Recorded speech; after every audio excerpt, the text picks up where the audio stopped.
would have been easier had I been allowed to cut and paste this. Unfortunately, I'm going to have to do it fresh. But this is essentially like every other day of the Ashes, so you may want to tune out now. We've already got the hit, we don't really care. I'm only kidding. I'm going to run you through it.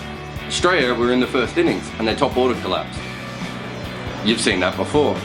Brad Haddin came in. Brad Haddin made runs and completely changed the momentum of the whole game. You've seen that before. Someone stuck with him and that person made more runs than Brad Haddin. We've also seen that before. Steve Smith. Eventually, someone from England had to get the wickets and it was the last man left standing. In this case, Ben Stokes. And then England went out to bat and Mitchell Johnson made them look afraid and frightened and took an early wicket.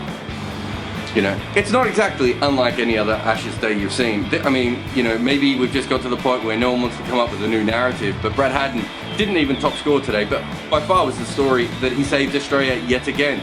Steve Smith's had trouble at times in this Ashes. He's made a couple of scores, but he's also failed a lot, so he's not averaging very high, but yet again he made an important 100. Ben Stokes is being asked to do virtually everything by England at this stage. When Boyd Rankin went injured, he just kept bowling. Eventually ends up with 6 wickets. Yet again, he has a good day when no one else does. And then Mitchell Johnson, and you know, I mean, you know all about Mitchell Johnson.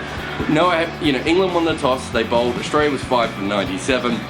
It should have been England's day, but still Australia's day. We're not quite sure what will happen tomorrow. Perhaps the wicket will flatten out and Carberry go on Anderson and Cook will go out and put on a 300-run partnership. But you would assume that being that we've seen so much of this before, England will collapse and then Australia will cash in the second innings and then England will collapse again. Seems to be the way it's going.